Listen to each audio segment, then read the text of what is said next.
All right, let's get started. Welcome back to 6-1200. I am the second of the three lecturers in this class. You can call me Eric, and Bryn Moore will be on next week. So today we are going to continue our theme of induction and prove some even cooler and stronger forms of induction. Just a recap of where we were last time. As we've seen, we're growing our catalog of different proof techniques of how to prove different types of theorems, almost by like a cookbook. If you want to cook this, here's how you get started. And so here's a brief summary of this. If the theorem you want to prove starts with there exists something, then a natural way to prove that is by example or by construction. You construct a particular x star and prove that p of x star is true. And if you can do that, then you've proved that there exists an x where p of x is true. It's kind of straightforward, but it lets you unwrap. If I give you an expression that starts with exists, then you know your first step is try to figure out an x where this is true. And of course, to prove p of x star, you probably recursively use this cookbook. If you want to prove a universal, one common way, if you want to prove for all x, p of x is true, typically your first line is take an arbitrary x, just give it a name, x, and then prove that p of x is true no matter what x you started with, therefore it's true for all of them. Come back to induction in a second. If the main thing you want to prove is an implication, p implies q, this is if p, then q. And I want to remind you that p implies q is the same thing as not p or q. We'll use this a bunch today. Then the direct way to prove this, what we call a direct argument, is assume p is true and then prove q is true. Because this implication, we only need to prove that q is true when p is true. If p, then q. Or another way to prove that same statement, p implies q, is what's called the contrapositive. It turns out p implies q is the same statement. It's equivalent to not q implies not p. Remember, this symbol is a negation. Flip true and false. So to do that with a direct argument, we would prove that if not q is true, then not p is true. In other words, assume not q and then prove not p. This may seem kind of magical. Why is p implies q the same as not q implies not p? But it actually follows directly from this equivalence. If you look at not q implies not p, this is the same thing as, let me go over here, not q or not p. Right? Because it implies it's the same thing as taking an or if you negate the part on the left. And not q is the same as q. Okay, so this was not q implies not p. It's the same thing as this, is the same thing as this, and that is exactly this, just by switching the order of the ors. And so p implies q is the same thing as not q implies not p. So that was contrapositive. There's a related notion of contradiction, where if you want to prove any statement p, you assume that not p is true, and then find a contradiction. Prove that, in fact, false is true, or something is both true and false. All these things are very, very bad, because we assume that our axioms are consistent. And so if you can prove false, that means that what you assumed must also be false. And if not p is false, that's the same thing as saying p is true. Feels very backwards, lots of double negatives in there, but that's the nature of contradiction. We try to avoid them when we can, but sometimes it's really the right way to prove something. And the last technique we saw was induction, where if we have a universal quantifier over the natural numbers, we want to prove p of n is true for all natural numbers, 0, 1, 2, 3, and so on, then we only need to prove it for some base case, p of 0, and then we need to prove that p of n implies p of n plus 1 for all n. So we'll talk more about induction in a little bit. Today, we're going to add to this list two more proof techniques. One is proof by cases, and the other is strong induction. So proof by cases is just a nice general technique to be aware of. It can be very powerful. Strong induction is going to be an even cooler form of induction. All right, but we'll start today with proof by cases. And we'll start with proof by two cases.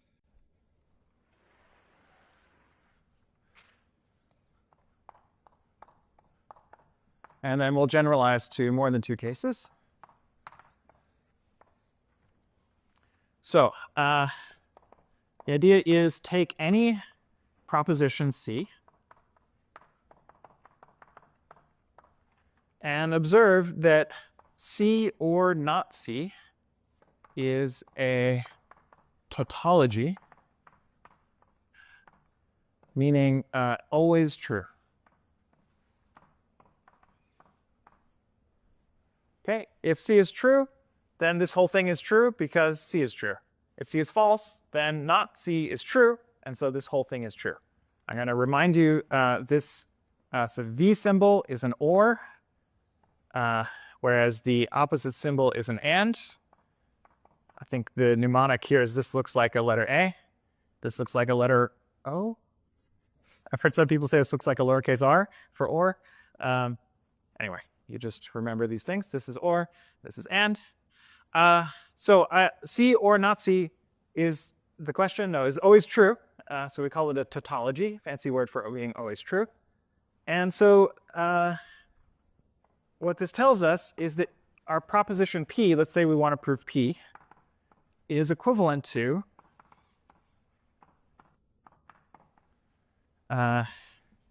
C or not C implies P.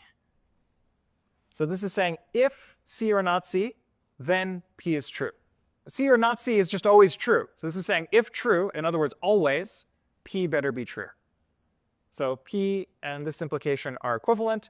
Another way to see that is to rewrite this implication as a negation, I guess. So this is like saying not true or P. And so that's just the same thing as P, because this is true.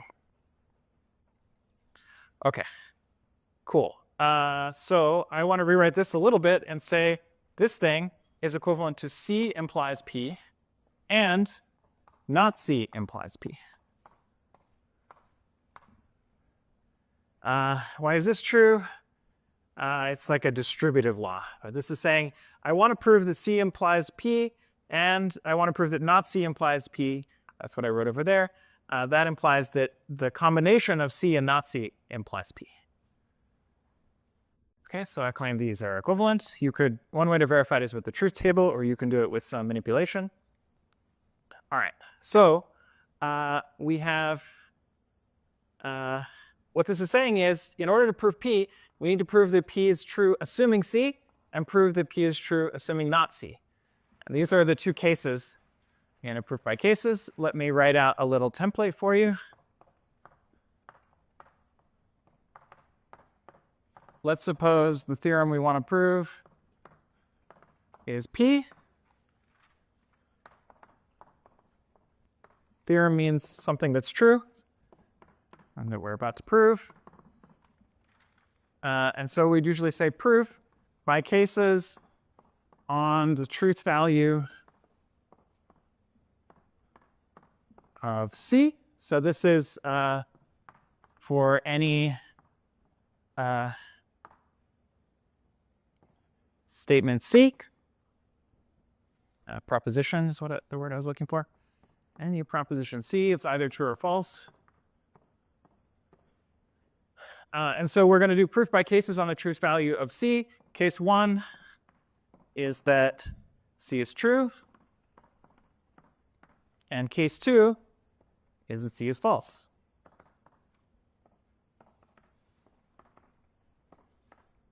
And so what do we do in each case? Well, in the case that C is true, this means that we get to assume that C is true.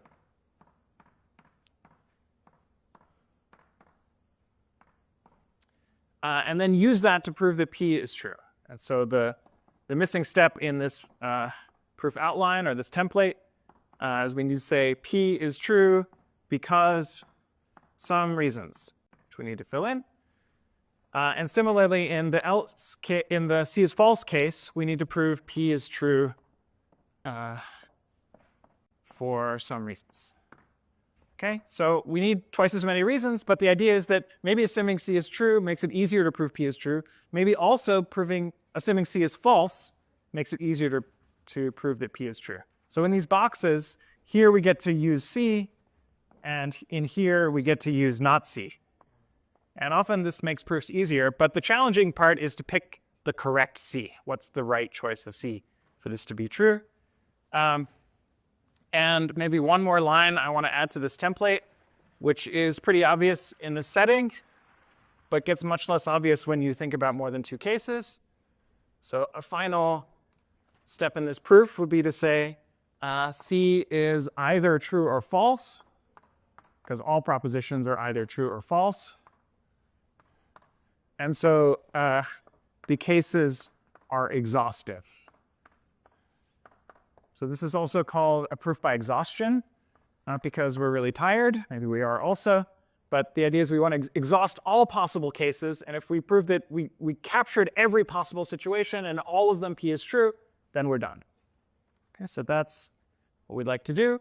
I'm going to give you two examples. First one is very simple. The second one is more interesting.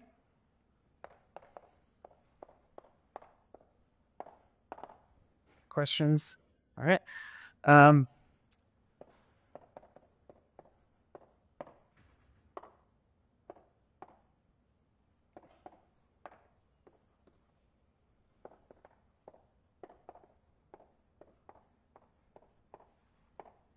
So the claim is, this is a general fact, that A implies B or B implies C is a tautology. So this means it's always true.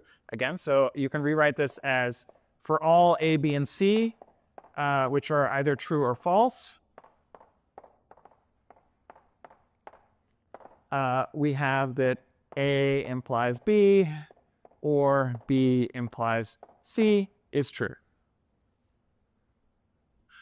Okay, fun facts. Let's prove it. And the proof technique we're going to use by two cases, namely on B. B is either true or false. We could try to do a case analysis in terms of A or in terms of C. Turns out B is sort of the right answer here. It will lead to the fewest cases. We'll only need two. Intuitively, because B is in both of these expressions. So it seems good to split on B because it will impact this one and this one. Okay, so case one is that B is true.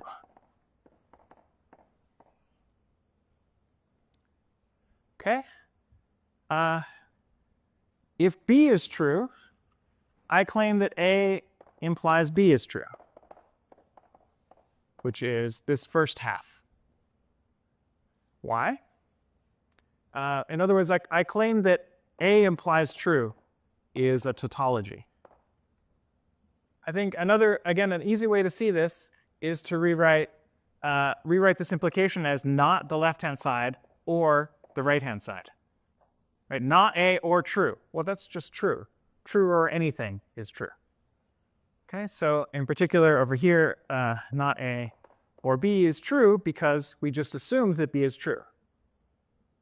Okay, so this tells us that A implies B or anything, in particular B or C, is also true.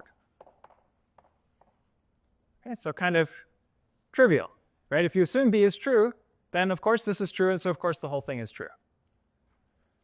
So easy when you have the correct case. Let's think about the other case. It's not enough to just have one half of the cases. We also need to think about when B is false. When B is false, I claim that the other term is true. I claim that B implies C is true.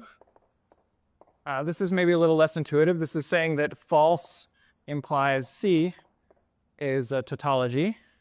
Like for any C, false implies it.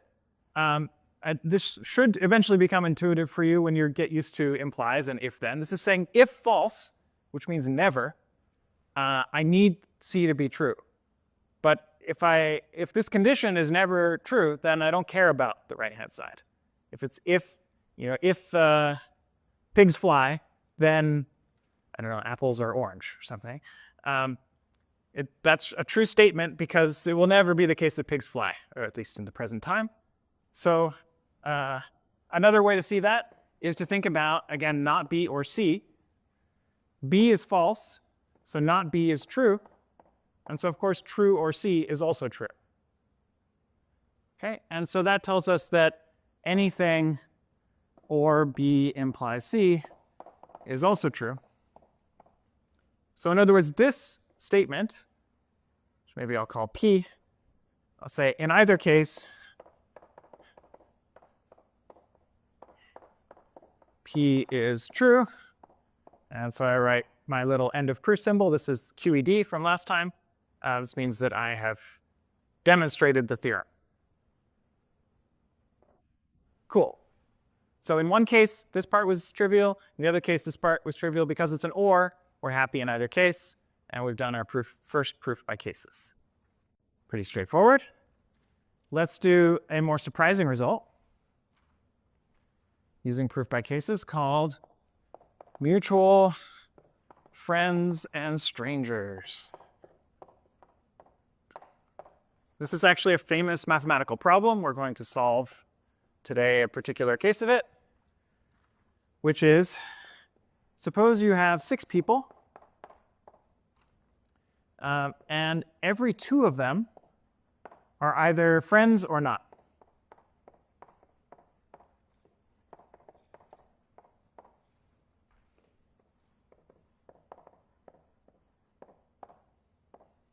And this is an exclusive OR, so I'm going to write XOR. You're allowed to be friends or not friends, not both and not neither. And in the not friends case, I'm also going to call them strangers. So this is like extreme friendship. Either you declare yourself as friends or as knowing each other, or you don't know each other. In that case, you're strangers. You're just never both, and it's always one or the other. Okay, so you can think of this as I can draw a little picture of their 6 people represented by circles. You can put smiley faces in them if you want. And maybe I connect them via a white line if they are friends, and a dotted line if they're strangers. So and every 2 of them have one of these 2 pictures. Probably missing some here. Okay, that's them all. Then I claim no matter what the situation is, which ones are friends, which ones are strangers, there's always either 3 mutual friends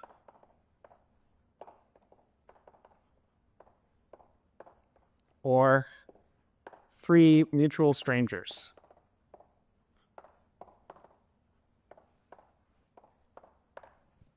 Okay, in this example, hopefully I drew enough. Yeah.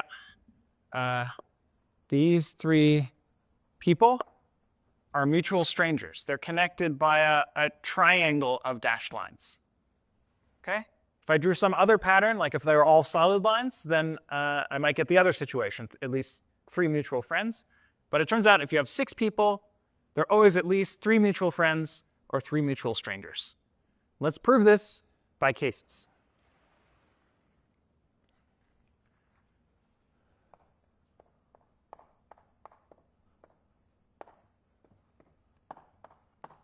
Whenever we apply a proof by cases, we need to come up with some proposition C that's either true or false.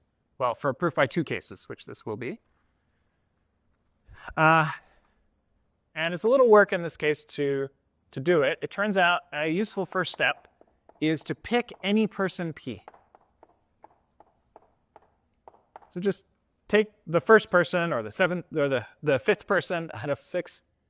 Doesn't matter which one, but label it P. So now we have a person to talk about. This is sort of like the proof by example or by construction, right? We want to, overall there, we want to prove an existence. We want to prove the existence of 3 mutual friends or existence of 3 mutual strangers. So it's a useful step to either construct one, or in this case, we're actually not doing much for construction. We're just taking an arbitrary x. But that will be enough for this problem. Okay, so let me draw a little circle for P. And it might have some friends, and it might have some strangers. Okay, how many of these lines coming out of P are there? 5, exactly, because there's 6 people total. P is one of them, so there are 5 people over here. Okay, so turns out useful case strategy is to say either P has at least 3 friends, or it has less than 3 friends. Right? Either there are 3 solid lines like I've drawn here, or there are at least 3, or there are at most 2 solid lines. Okay, let's think about this first case. P has at least 3 friends. Let's give them a name. Q, R, and S. So that's sort of a general picture. Now we're assuming P has 3 solid lines to 3 people, Q, R, and S. Okay, this is not yet a triangle. We haven't solved the problem yet. But if we break into more cases, we'll be able to. Okay, so case 1A is going to be sum 2 of Q, R, and S are friends. Okay, suppose, for example, Q and S are friends. Have I found a triangle? Yes. P, Q, and S are mutual friends if this edge is here. Or if this edge is here, then these 3 people are 3 mutual friends. Or if this edge is here, these 3 people are mutual friends. If there's any edge in here that I can draw, any solid line between Q, R, and S, then those 2 people plus P form 3 mutual friends. Okay, so that case is actually easy. Great. Then P plus those 2 people are 3 mutual friends.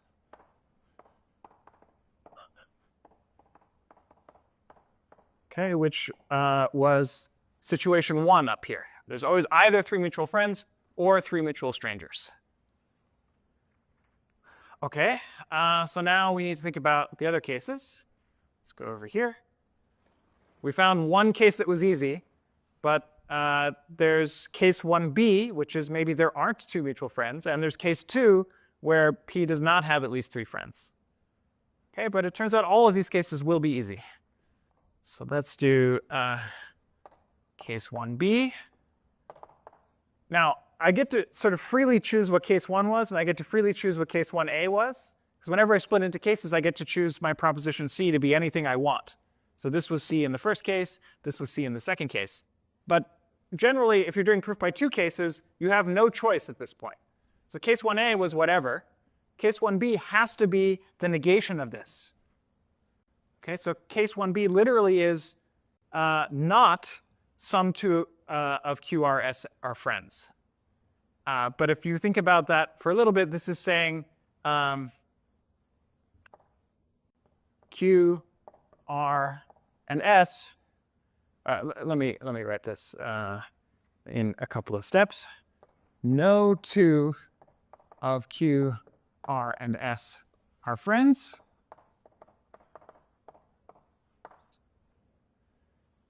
But that's the same thing as saying Q, R, and S are mutual strangers.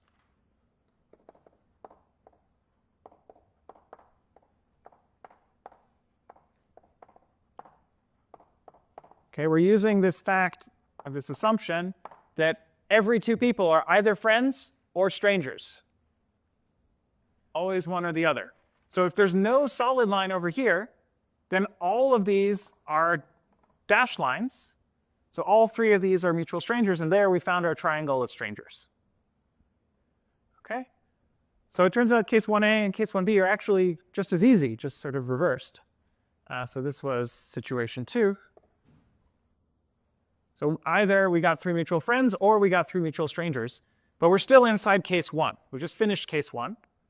Now we need to think about case 2. So I'm going to unindent here and go to case 2.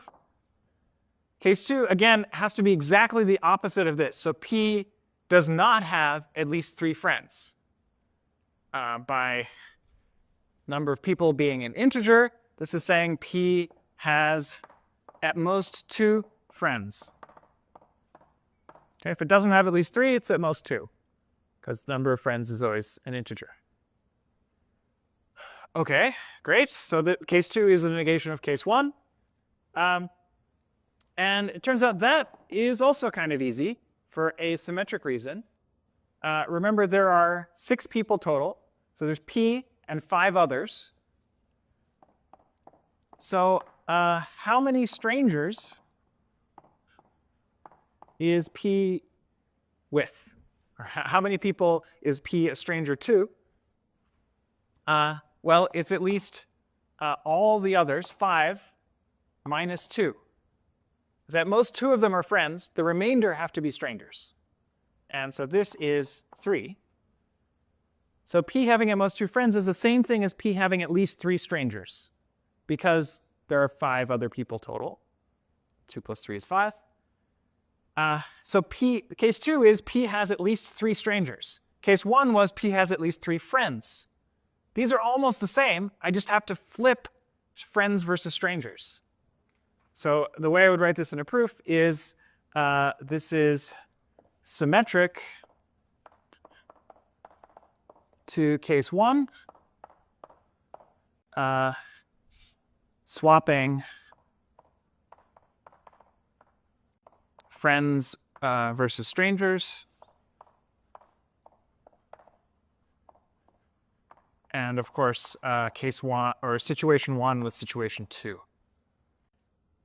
Okay, so case 2 would be P has at least 3 strangers, Q, R, and S. Case 1a is that some 2 of Q, R, and S are strangers.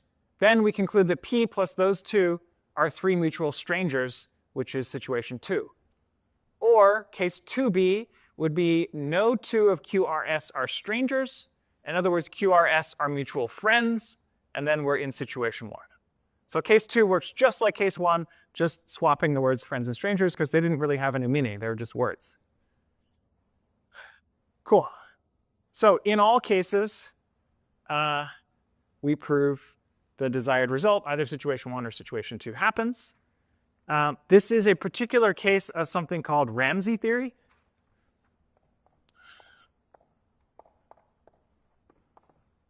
What we've just found is that something called R of 3, 3 is at most 6.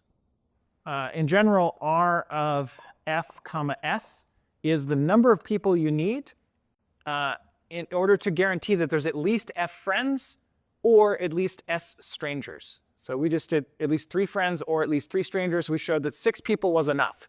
It turns out 6 people is exactly the right number. You need 6 people in order to guarantee at least 3 friends or 3 strangers. If you wanted to guarantee 4 friends or 4 strangers, turns out you need 18 people. If you want to guarantee 5 friends or 5 strangers, turns out you need somewhere between 43 and 48 people. But we don't know how many. So while this problem was relatively easy, 3 friends or 3 strangers, 5 friends and 5 strangers already is an unsolved mathematical problem. So that's kind of cool and crazy how easily you get to very difficult problems. Of course, people try to compute larger numbers too, but we don't have tight bounds generally. Okay, I want to say one more thing about proof by cases, which is what if we want more than 2 cases? So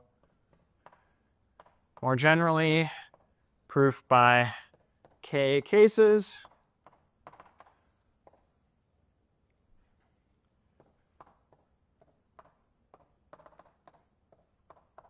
So instead of just C or not C, let's suppose we have a bunch of propositions C1 through CK, and let's suppose that this is a tautology. Favorite word for the day. So suppose that it's always the case C1 or C2 or ... or CK. One of these things is always true. Then we can follow this template.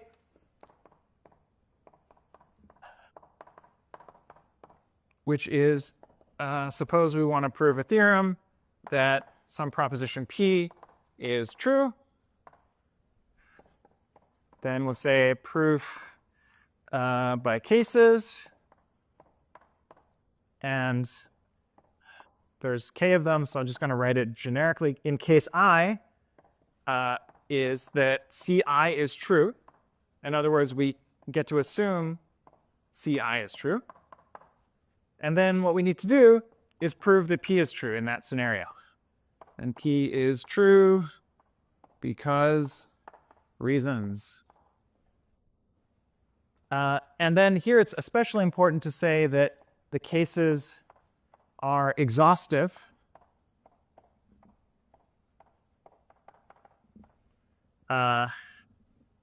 Because reasons.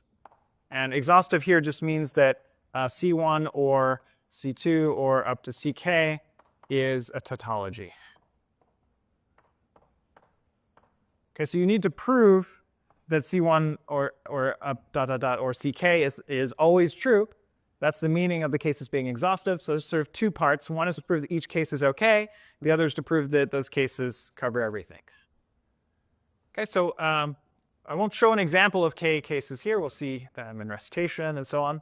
But I will tell you a story about one famous proof by cases, which is the four-color theorem. I'll illustrate the four-color theorem with an example. So here's a map of the United States.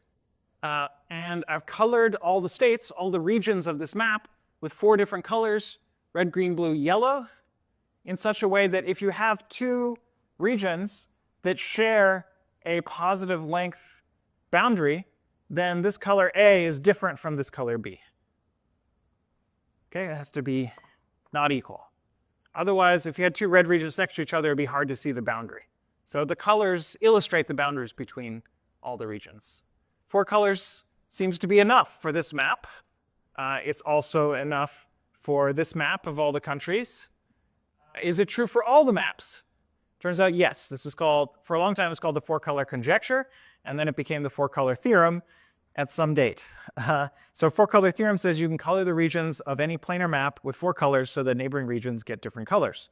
This was first observed and sort of conjectured in 1852 by a guy named Guthrie, who was a student of De Morgan.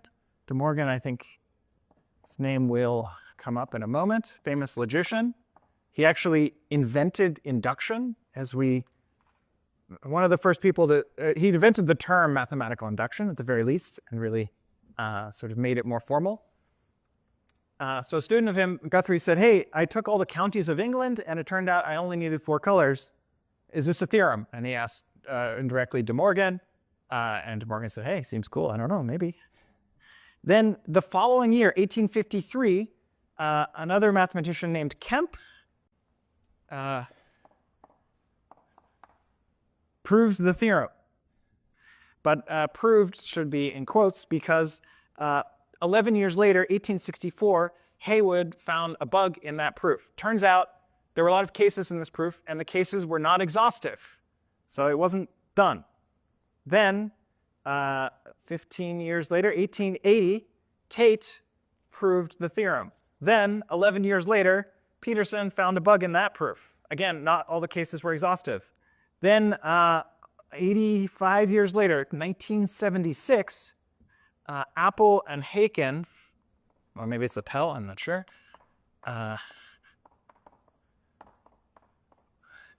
proved the theorem. And I think most people consider this an actual proof, but it's a little tricky. Just to give you a sense, this is where sort of I started hearing about the problem. I wasn't alive in 1976, but I heard about it later on. There are 1,834 cases in this proof. They occupy about a 400-page printout from a computer program. And so this is one of the first mathematical proofs that used a computer to assist in checking all the cases. Because there's so many, 1,834, it's hard to do that by hand and be sure that you didn't make a mistake. So the computer proof, to me, is a little bit more sound. Also apparently checked by hand by Haken's daughter. Then, 5 years later, Schmidt found what you could interpret as a bug in this proof, let's say an omission or something, but a missing situation. And then over the next 8 years, Appel and Haken fixed all the bugs they could find, that one and some other sort of wording issues and so on, and they published it in a book. But book isn't refereed, so I don't know how many people have read that book. Seems like this proof is maybe correct. It's been many years and no one has found a bug. A little bit later, though, 1996, Robertson, Sanders, Seymour, and Thomas, some of the top graph theorists in the world, found a simpler proof. That proof only has 633 cases. So that's a lot less, maybe 3 times fewer cases. And also the length of the paper is shorter, maybe 10 times shorter. So that's progress. But is that proof true? It also used a computer to check the cases. Finally, in 2005, Werner and Gonthier developed a fully computer checkable proof using a system called Coq, where you write down every step in the proof, and then the computer just has to check that every mathematical derivation, like all the derivations we saw last class, modus ponens and all those things, are correct. This program has withstood many, many years of scrutiny. So we all believe that it's correct. And so the fact that you can write the entire proof in this proof language suggests that this really is a true theorem now. Thankfully, there won't be more missing cases. I believe that is just an implementation of the Robertson proof. So that one withstood scrutiny. But it's very tedious to write these proofs. And so for the 4-color theorem, it's worth it, I would say.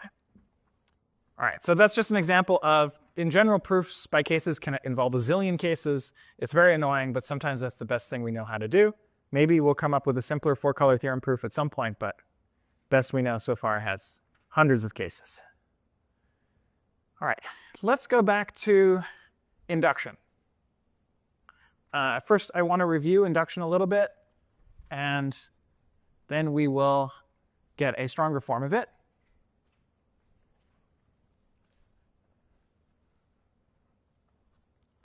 So I'm going to call this the induction axiom. This is what we talked about last class. We didn't call it an axiom, and in some setups it is an axiom. We're going to take it as one, something that we just assume is true. Although, as Zach mentioned, in modern times you usually prove this using the definition of the natural numbers. But I'll just take it as something that's true. So for any predicate P of n over the natural numbers, if on the one hand P of 0 is true, and on the other hand P of n implies P of n plus 1 for all natural numbers n, then P of n is true for all natural numbers n. Okay, this is the magic of induction. You should use this probably in every problem you solve. Not every problem, but extremely powerful tool. We're going to use it all the time throughout this class.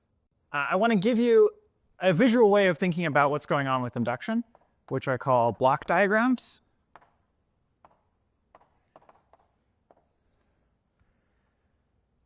I'm going to think of a block, like a little box here, that takes as input, think of it as a procedure. You give it some true propositions on the left, and it produces a true proposition on the right. Okay, or you could think of it as if I give you some proofs of these propositions, then this block will give you a proof of a proposition on the right. Okay, so what's going on with induction is we're given 2 of these blocks, these 2. So you can think of part 1, P of 0 is true, as a block that has no input. So this is what we normally call the base case. So it doesn't need to assume anything, and it just produces for you a proof that P of 0 is true.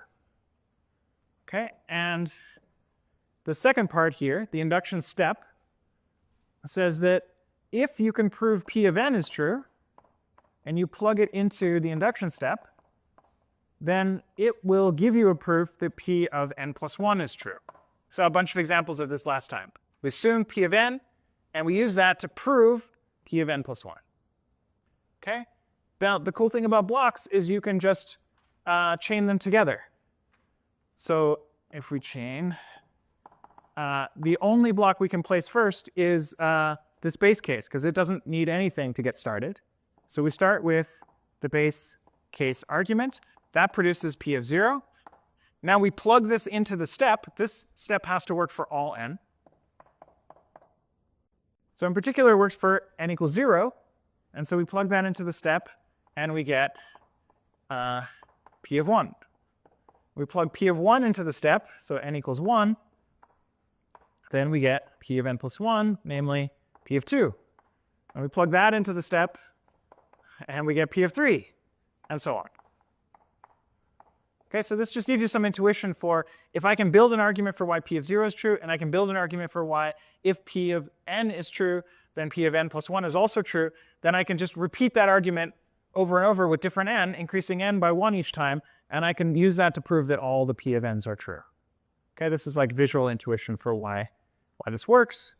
Of course, we're not going to actually prove p of n is true for all n, but should be pretty intuitive from that. Or more abstractly,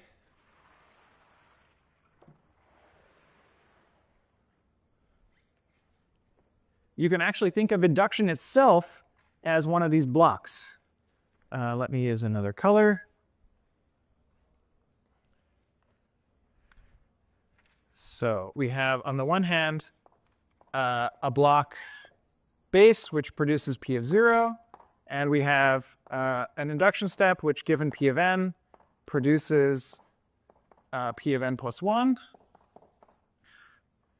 So I'm going to think of this as a thing that's true, and this as a thing that's true. And then what induction gives me, induction is a block that, given these two facts, if you can prove each of these things, then it gives me a new fact, which is for all natural numbers n, p of n is true. Okay, so that's sort of the, instead of having to draw out this infinite length path, induction just does it all at once. It says, oh, I know I can chain these all together forever, therefore p of n is true for all n. Okay, I don't know if that helps, but it's another visual way of thinking about induction. Let's all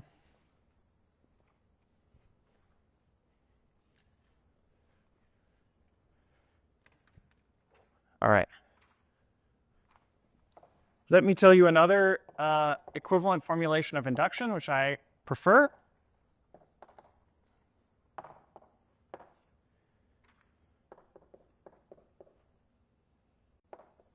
Starts out the same.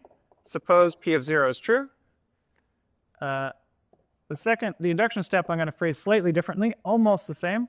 For all n at least 1, p of n minus 1 implies p of n. Then for all natural numbers, p of n. So the first and last lines are the same. We're going to assume p of 0 is true. We're going to conclude p of n is true for all natural numbers. Here, we started at 0, and we wanted to show that p of n implies p of n plus 1. Over here, we're starting at 1, and we're proving that p of n minus 1 implies p of n. These are exactly the same things. I've just shifted the indices by 1. So these are identical statements, or equivalent statements. I like this version. In particular, it will lead into strong induction. But I like this version as a computer scientist because I always want to think about, well, I want to prove p of n, not p of n plus 1. It's confusing to think about proving p of n plus 1. I always want to prove p of n. When n equals 0, OK, that's my base case. I prove that specially. When n is at least 1, I'm not in the base case. And I get to assume that p of n minus 1 is true. You can think of this like a computer program. Think of proving p of n is like running a computation f of n, or p of n. And I get to recursively call p of n minus 1 in order to compute p of n. n is given to me. This is the one I want to solve. If n is 0, then I solve it one way. If n is bigger than 0, or at least 1, then I recursively call p of n minus 1, or depend on that proof, and use it to prove p of n. Okay? But you can use either one, whichever is more comfortable to you. But really, you should use neither, and you should use this stronger form called strong induction. So let's do that.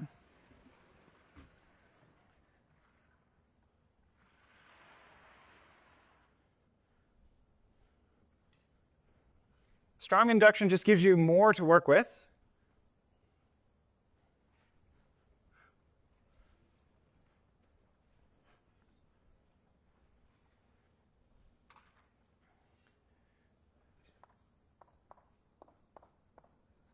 So it's in some sense more powerful. Logically, it's identical to induction. You can actually prove it using induction, and we'll do that. Let me first state the theorem. So if any natural number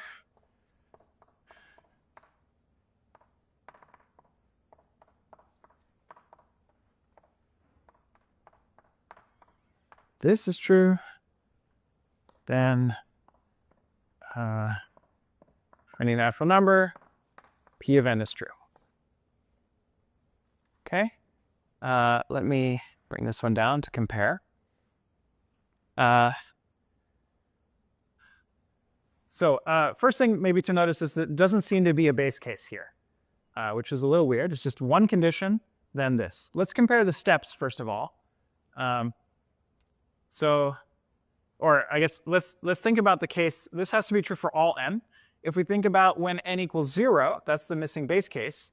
What this is actually saying is p0 up to p minus 1 implies p of 0. Okay, so this is kind of weird notation. I'm abusing the ... a little bit here. And for when n equals 1, this is p of 0. When n equals 2, this is p of 0 and p of 1. When n equals 3, I mean, for larger n, it's very clear what this ... means. But when n equals 0, it's confusing. So I need to specify this is defined to be true for n equals 0. Okay, so for n equals 0, what you have to do is prove that true implies p of 0. In other words, p of 0 must be true in all cases. Okay, so there's, but then for larger n, what this is saying is not only do I get to assume p of n minus 1, but I get to assume all the p of i's before p of n. So I would normally say p of I is true for all I less than n. This is what I get to assume. That's probably actually a better way to state this thing. So with regular induction here, I got to assume that the previous p of n minus 1 was true, and I needed to use that to prove that p of n is true. But actually, if you look at this chain, like by the time I'm proving p of 3, I've already proved all the smaller pi's. So why not assume that? With strong induction, I get to assume that. In order to prove p of n, I get to assume all the pi's where I is less than n. Okay, now when n equals 0, I don't get to assume anything because there are no smaller i's.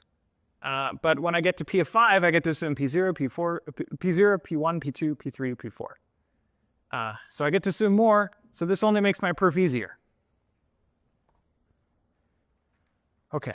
To be clear, this is usually proved in cases. Normally you need to check 0 specially. That might be a base case. Maybe you have to check 1 specially. It depends on your implication argument. Often this implication assumes that n is at least something, and then you have to prove all the smaller n's to be true specially. But we'll get to examples in a moment. What I'd like to do first is actually prove that strong induction is true. This is not something you would repeat in your homework. You should just assume strong induction is true. But I think it's instructive to see why it's true as yet another example of induction. Okay, so we're going to use regular induction, this version, or actually I think this version, the induction axiom, to prove strong induction. Okay, now this is a situation where we need to define a particular induction hypothesis that's not the obvious one. And this is not at all obvious, but I'm going to define IH of n to be this p of 0 and p of n minus 1. In other words, for all I less than n, p of I. I like that better because it works even when n is 0, because there are no i's less than 0, so that's just true when n is 0. Okay, so this is the thing I want to prove for all n. And how do we do it? Well, as usual with an induction, we have a base case. Base case is IH of 0. So IH of 0 is actually literally just true, because we defined it to be that way. We say when n equals 0, this ... is true. Or you could say, this is saying for all I less than 0, where I is a natural number, but there are no natural numbers less than 0. So this is like saying if false, then something, and that's just always true. So this is, by definition, IH of 0 is true. Great.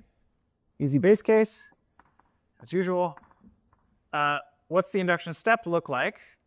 I get to choose. I could either assume IH of n minus 1 and prove IH of n, or I'm going to assume IH of n and prove IH of n plus 1. So we want to show IH of n plus 1, assuming IH of n. Cool. So the key thing is we get to assume this is true. The strong induction says if this, then this. So we're assuming the if part. We're assuming that if this implication and this thing here is exactly IH of n. Right? So this says IH of n implies P of n. So we know IH of n implies P of n. That's what we get to assume in our theorem statement here. And we just assume that IH of n is true. Therefore, P of n is true. Okay, but P of n was not what we wanted to prove. We wanted to prove IH of n plus 1. So what is IH of n plus 1? Let's just expand out this definition here. It is P of 0 or ... or P of n minus 1 or P of n. Because I've incremented n by 1, this no longer ends at P of n minus 1, it now ends at P of n. Okay, but this is almost what we had before. This is the induction hypothesis of n, that's this part, or P of n. Right, that's just formula manipulation. And this we assumed is true, IH of n is true, and P of n we just proved is true. Sorry, I wrote or here, but I meant and everywhere. This is and. See, even professors get the V's and wedges upside down. So I wrote it correctly here. It's the and of P0 up to Pn minus 1. Here we have the and of P0 up to Pn. And so this is IH of n, which we assumed was true by induction, and P of n, which we just proved using one induction step. Therefore, the and is also true. And I believe that's the end of the proof. All right, I did a base case, I did a step. Oh, no, not quite the end, sorry. There's one more step here, which I will put over here. It's a good illustration in not skipping steps. What did we actually prove? By induction, we proved induction hypothesis of n is true for all n. So by induction, like the regular old induction axiom, for all natural numbers n, induction hypothesis of n is true. Induction hypothesis of n is this thing, but that's not what we wanted to prove. We wanted to prove P of n is true for all n.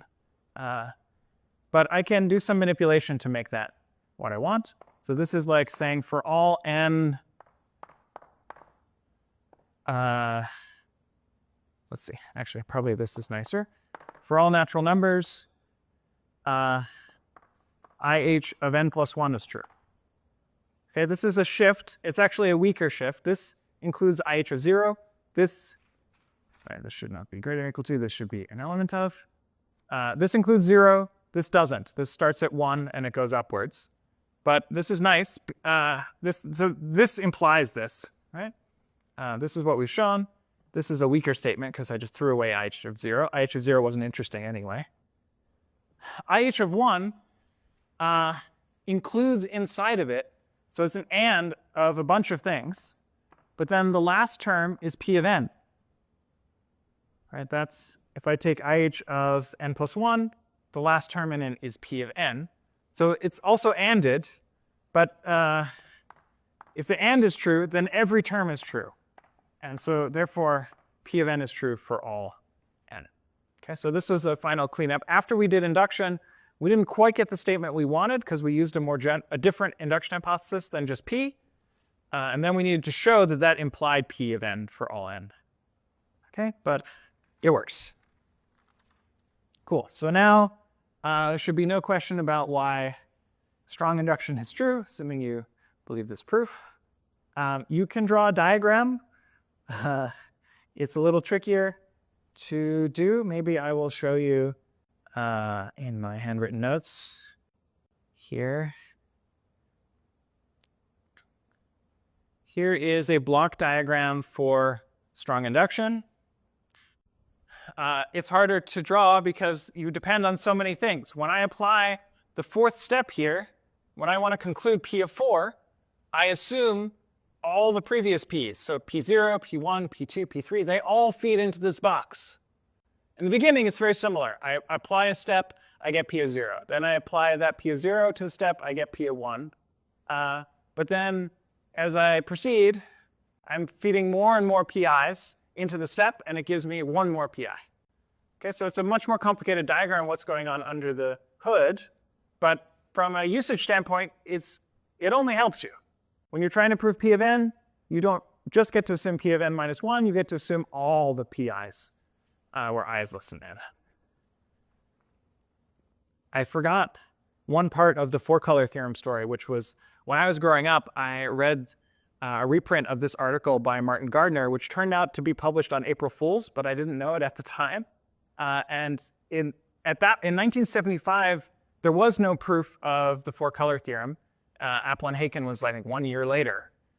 So at this point, he published a joke saying, in fact, McGregor found this map which requires 5 colors. I remember sitting there trying to color it with 4 colors and always failing. I was like, oh my gosh, four-color theorem isn't true. Or four-color conjecture, as it was called then, isn't true. Isn't that amazing?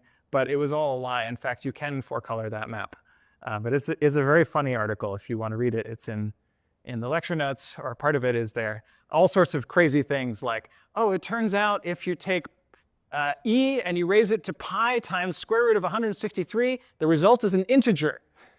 It's not true, but all sorts of crazy things. Also, chess has a crazy winning move, and anyway. To relive the youth. All right. I think I'd like to show you some examples of strong induction, but maybe first I should show you a template for applying induction, strong induction. We'll repeat some of the things that I've said, but I think it's good to have it concrete. So here is a template. Suppose you want to prove something is true for all natural numbers. So for all natural numbers n, p of n is true. Then here's what the proof will look like. Proof by strong induction.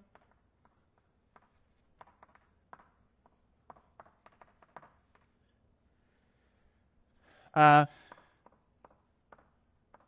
generally, we're assuming p of k for all k less than n.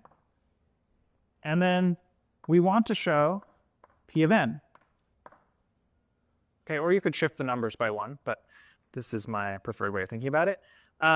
Usually, we prove this by cases, which is the method we just saw. This is why we're pairing proof by cases with strong induction. How do we prove p of n? Well, it might depend. Often, we have some base cases where n is small. So maybe we have to prove p of 0. Maybe we have to prove p of 1. Who knows? Let's say up to p of little b are the base cases. Maybe you have to prove those specially for some reason. Okay, then we do an induction step. So I'll say by cases here. Induction step, we get to assume n is bigger than b, because we just proved 0 up to b manually. And then we need to prove, in those scenarios, p of n is true, because reasons. Okay, but the big thing here is we get to assume in these reasons, we get to use p0, p1, up to p n minus 1.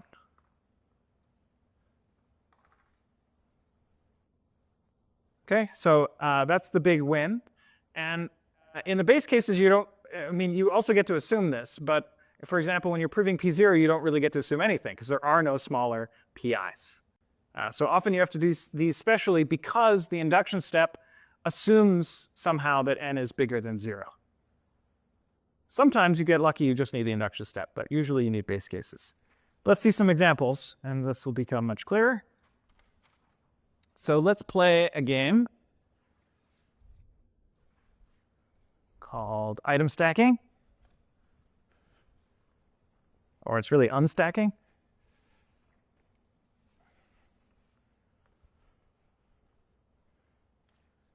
So this is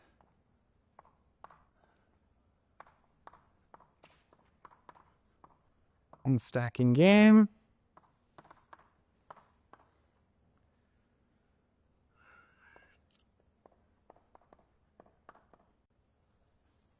So we're going to start with one stack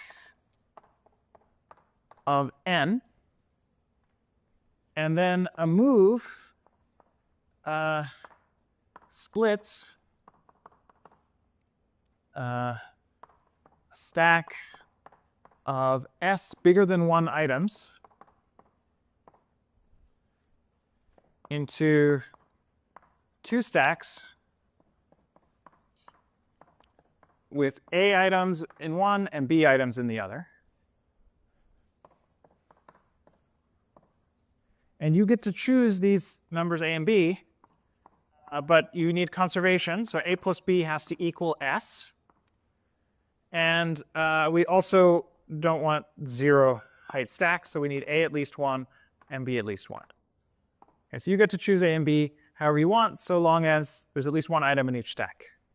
So let's take a physical example. I've got lots of blocks here, but I have no audience, so we're just going to demo this myself. In real life, this was a snow day at MIT, and so we're recording after the fact, so all the students, MIT students, have seen it. This is specially for you at OCW. So when we do a move from S, so this is, we have a stack of size S, and we convert it into a stack of size A and a stack of size B, we get A times B points. That's just the definition of the game. A times B points when you split into a stack of size A and a stack of size B. So how should I maximize my score in this game? What's the best strategy?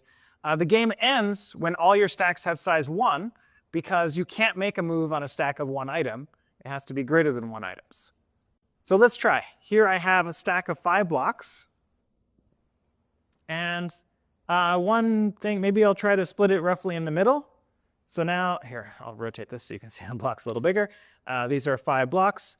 I split like this. So that's a group of 2 and a group of 3. Product of 2 times 3 is 6. I can do this level of arithmetic. So 6 is our total so far. When I split this one, I get 1 more point. That's 7. When I split this one, doesn't matter how I do it, I get 2 times 1. So that's 2 more points. That's 9. And when I split this group, I get 1 more point. That's 10. Okay, so one approach gives me 10 points. What if another natural strategy, that was like splitting in the middle. Another natural strategy is I just take 1 off each time. So if I take 1 off here, I get 4 points. If I take 1 more off, I get 3 more points. That's 7. 4 plus 3 is 7. I take 1 more off, I get 2 points. That's 9. I take 1 more off, That's 1 point, that's 10. Huh, 10 points that way, 10 points the other way as well? Maybe there's a theorem here. Maybe no matter what I do, I get 10 points. Well, that won't be true. But for 5 blocks, I will always get 10 points. For 6 blocks, I will always get, I don't know, 15, so some more points. It turns out it doesn't matter what strategy you follow, you always get the same number of points for a given initial stack of size n. Let's prove that with strong induction. Okay, so theorem is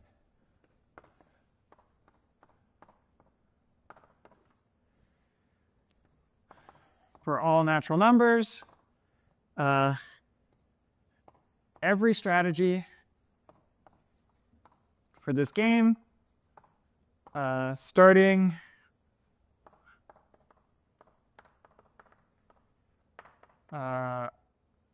with the stack, one stack of n items,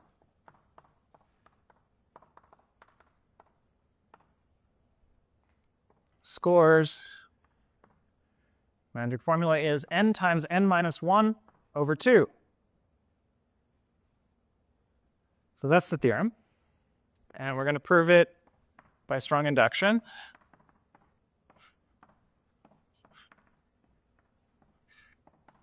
In sort of the straightforward way. So our induction hypothesis is going to be exactly the theorem statement for a particular n. So I'm going to highlight this statement, everything except the quantifier, and I'll call that p of n. So what I want to prove is for all natural numbers n, p of n is true. And so that's just going to be our induction hypothesis. We're going to plug that into this template here, assume that p of k is true for all k less than n, and then prove p of n is true. So let's just try to do that.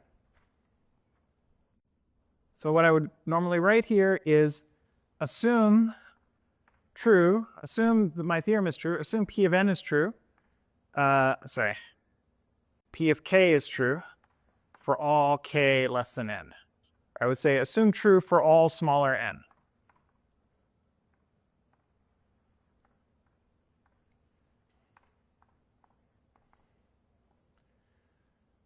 Okay, we need to do something with the game. We start with a pile of size n. Let's just think about the first move. First move is something.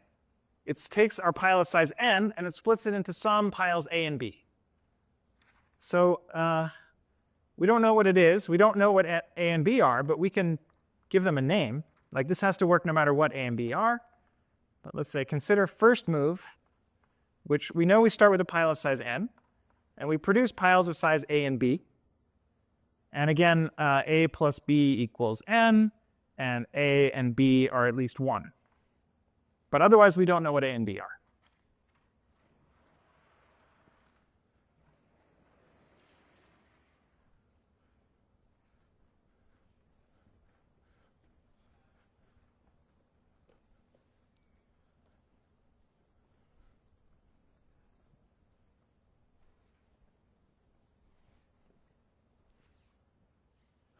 Okay, so we go down to here.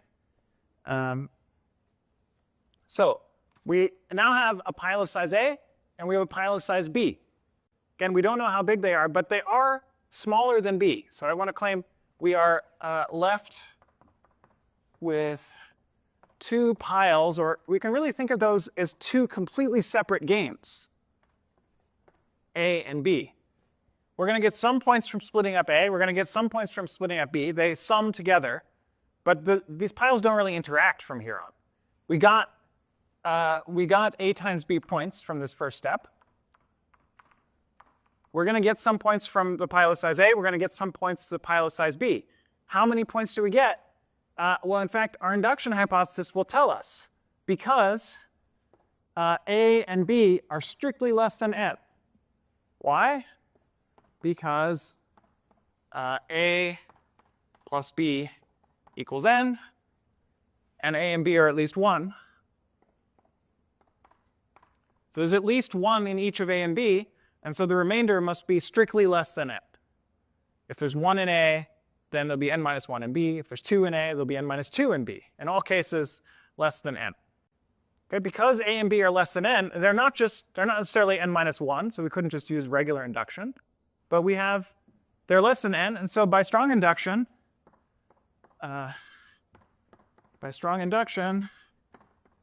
we know that P of A is true and P of B is true. Okay, we wrote that up here. Assume P of K for all K less than n. So A and B are less than n, so P of A is true and P of B is true. So that means from the pile of size A, we get A times A minus 1 over 2 points. From the A pile, we get B times B minus 1 over 2 points from the B pile. And then, of course, we got A times B points from the first move.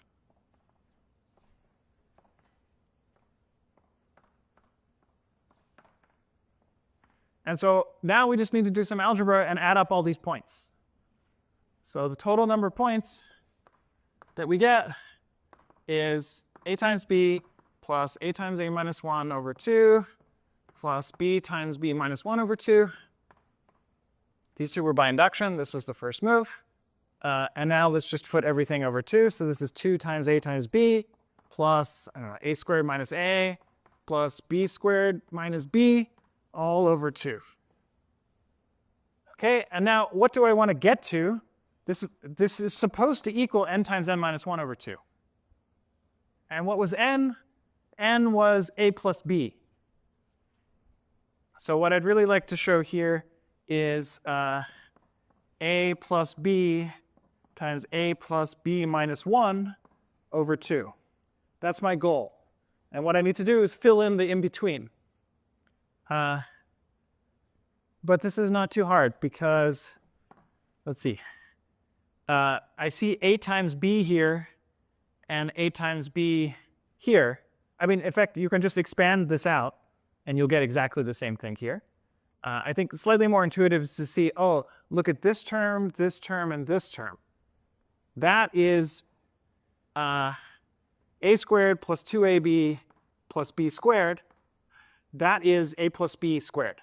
And then we have a minus A minus B over 2. But interject a rule in between. We have A plus B squared minus A plus B over 2.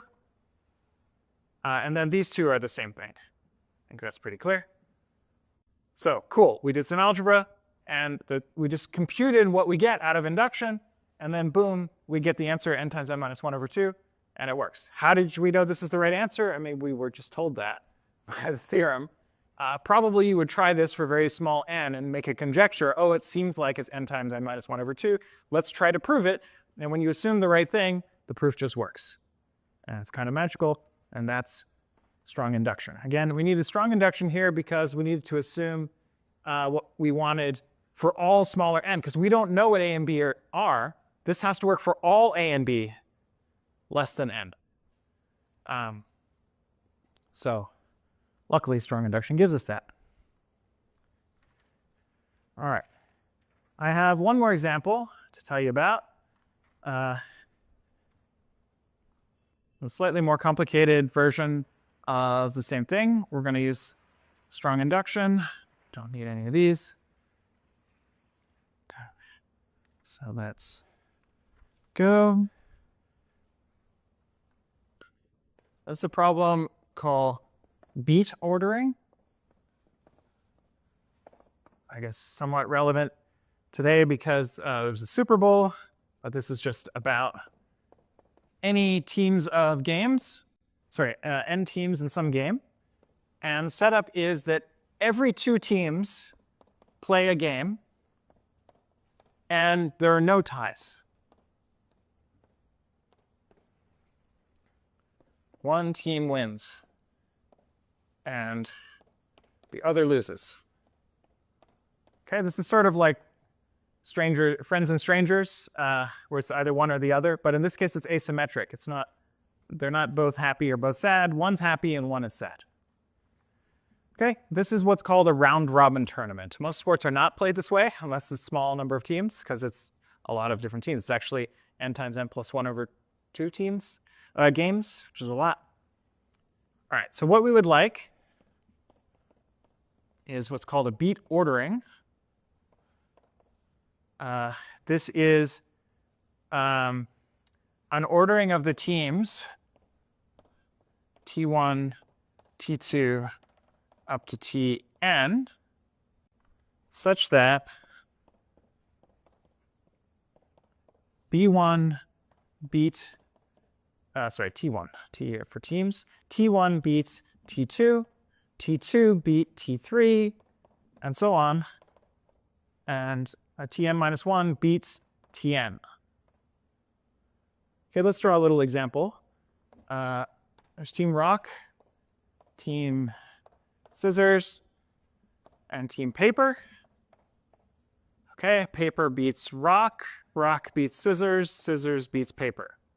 Okay, this is a possible outcome in a 3-team tournament. There's not necessarily one best team here. There is no best team. But maybe paper and rock play a game, and it happens that paper won. Maybe rock plays against scissors, and it happens rock won, and scissors played against paper, and it happens scissors won. Okay, you can tell why I named the teams this way. Then one way I could order these teams is paper, rock, scissors, because paper beats rock, rock beats scissors.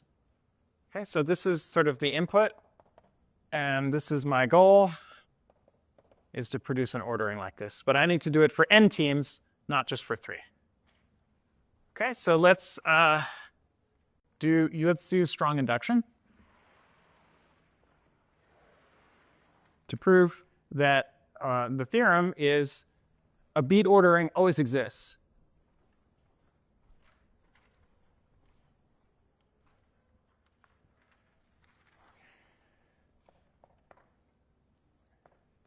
Theorem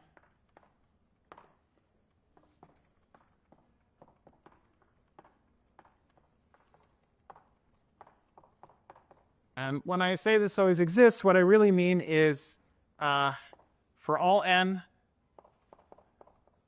and then for all tournaments of size n,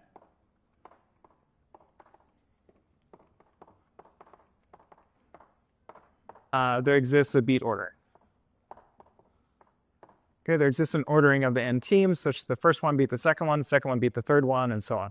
I should say for all I, Ti beat Ti plus 1. Okay, so we claim this is true. Proof by strong induction. So we're going to assume that this statement is true, namely this statement is true for smaller n, and then we're going to prove it for n. Okay, let's pick a team, any team, call it T.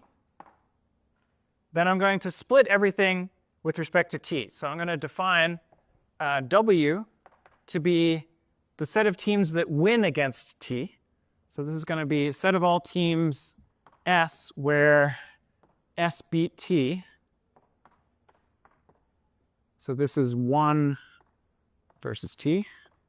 These teams win versus T, or 1 versus T. And L is going to be the set of teams that lose against T. So this is the set of teams S where T beat S. So this is a loss versus T.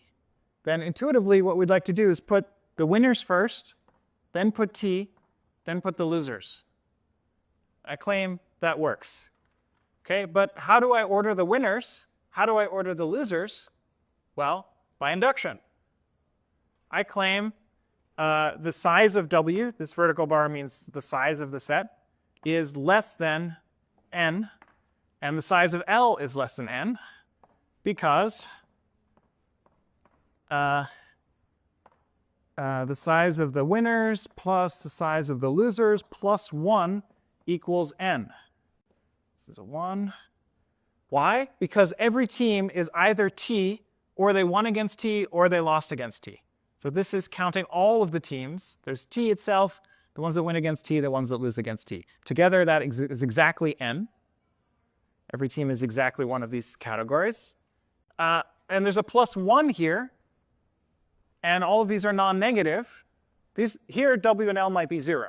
But there's this plus 1. That means both W and L are strictly less than n. So the induction applies to them. So by induction, this thing is true. For any tournament of size W, there exists a beat ordering of W. For every tournament of size L, there exists a beat ordering of L. So we get a beat ordering.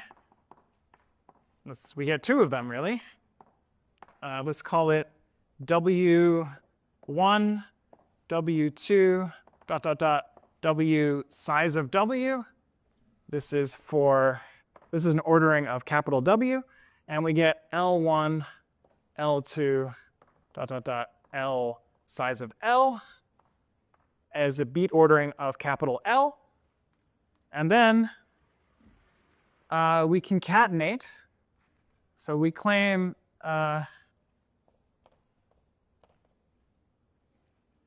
W1, ... W size of W, then T, then L1, ... L size of L is a beat ordering of all n teams. Again, this is all the teams. All the teams either won against T, or they are T, or they lost against T. And the idea is this part is beat. W1 beats W2, W2 beats W3, and so on by induction, because this is a beat ordering of capital W. Over here, this is a beat ordering of capital L, and so by induction, all these are OK. L1 beat L2, L2 beat so on, ... beat L size of L. The only things we need to check are these 2 commas. We need to check that W sub big W, W sub size of W beats T, and T beat L1. Why are those true? By our definition of W and L. Everything in W beat T. So this is by the definition of W. We know that all of these beat T. So in particular, this one beat T. And we know by the definition of L, all of these teams lost against T. In other words, T beats all of these teams. In particular, T beat L1.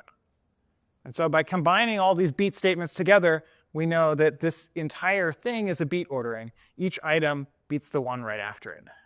So it's a little more complicated. But again, we're just quite often with strong induction proofs, you apply induction twice. You have some problem with size n, you split it into 2 parts. In general, you might split it into many parts. Then you recursively solve the 2 parts or the many parts. As long as they're strictly smaller than n, by induction we know they work out.